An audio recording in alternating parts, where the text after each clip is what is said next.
Thank you, Mr. President.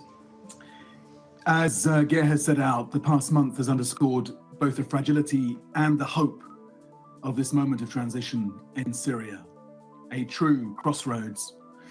So today, I want to highlight in support 4 points. First, some encouraging news.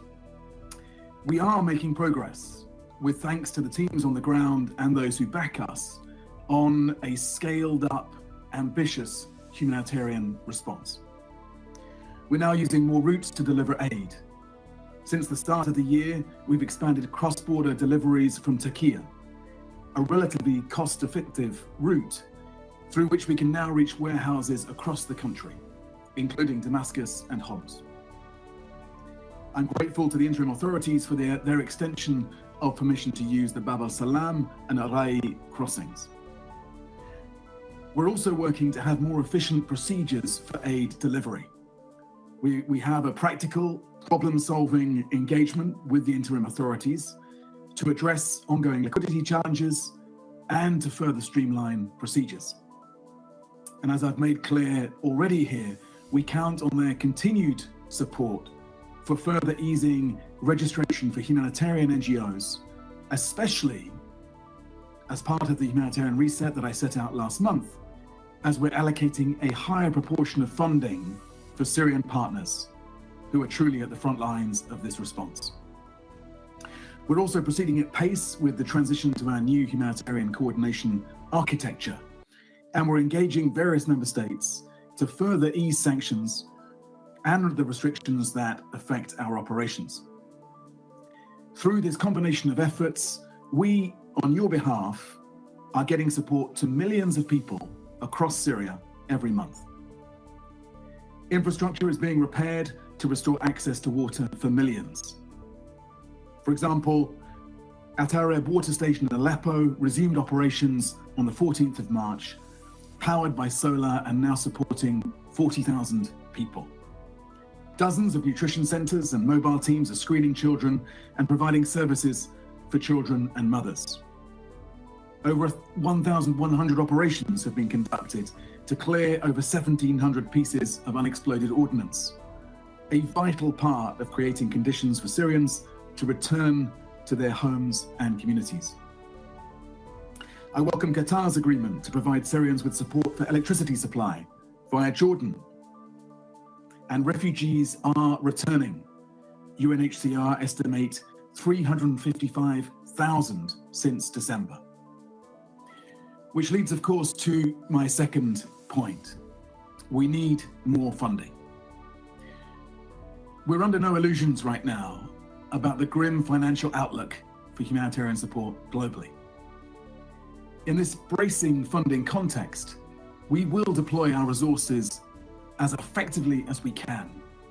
We've completed a countrywide rapid needs assessment, and we're monitoring displacement and population movements to sharpen our response. We're also, I'm afraid, having to make brutal choices, including to focus our current appeal on the most vulnerable, only about half the total who are actually in need of our support. Last year's humanitarian appeal was only 35% funded, causing us to reduce our humanitarian response by more than half. The outlook now, of course, is gloomier. Our initial survey suggests that almost half of US-funded organizations have received full or partial stop orders, with a 40% cut in humanitarian staff across the country. And this year we're appealing for $2 billion to reach 8 million of the most vulnerable people through June. We've received only about $155 million to date. That's just 13% of what we need. Funding cuts, of course, don't mean that humanitarian needs disappear. More than 16 million people, nearly 3/4 of the population, continue to lack sufficient food, water, shelter, services. So to save lives, we need more money. I, like Geir, was encouraged by the generous pledges made to Syria and its people at the Brussels conference last week, including from several countries around this table. In total, $6.3 billion pledged. Thank you. I hope these funds materialize and can be dispersed quickly. A third point, to underline the Special Envoy's message, protection of civilians and the de-escalation of ongoing conflicts must remain front and center. While security has improved since December, we're still seeing daily reports of clashes, attacks, and other hostilities in a range of areas. And, as you responded to in your presidential statement, violence in the coastal areas earlier this month, with reports of hundreds of civilians killed, including a UN colleague, was horrendous. Our humanitarian coordinator will visit the coastal area in the coming days. Tens of thousands of people have been displaced, including some 15,000 to neighboring Lebanon. Clashes and attacks have also continued in parts of eastern Aleppo, northeast Syria, and southern areas, with civilian casualties and damage to infrastructure. Meanwhile, civilians, including many children, continue to be killed or maimed by explosive remnants of war at truly shocking levels, with over 600 casualties since December alone. The announcement, as Ger described, of an agreement between the interim authorities and Syrian democratic forces gives us some hope that we can reach and respond to humanitarian needs in northeast Syria more effectively. All parties must, of course, take constant care to protect civilians and the critical infrastructure that they rely on. And we need to redouble efforts to see through that inclusive transition that will lead to a more sustainable peace. Mr. President, fourth and finally, we need to move with greater urgency to invest in Syria's recovery, reconstruction, and development. The people of Syria want to rebuild their country and their livelihoods. Expanding services will be essential to enable that.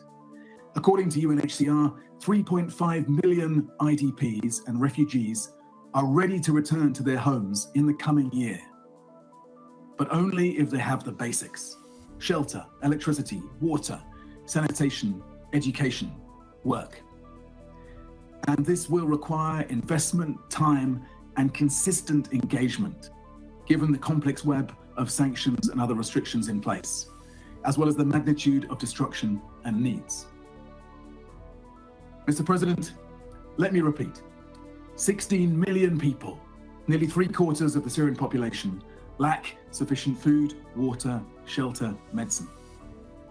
I have described the real progress we've made to scale up the international response, despite the security risks, the political challenges, and these deep funding cuts. We are making and will make the toughest choices to ensure that every dollar saves lives. We will demand that civilians are protected and that all Syrians, including women and girls, especially women and girls, feel that their rights and freedoms are guaranteed. And we will press you for the support we need to carry on delivering in that way. After 14 years of conflict and devastation, the people of Syria have had barely 14 weeks to chart a new path. There are real reasons for hope, based on how far they have come. But there is no time to spare.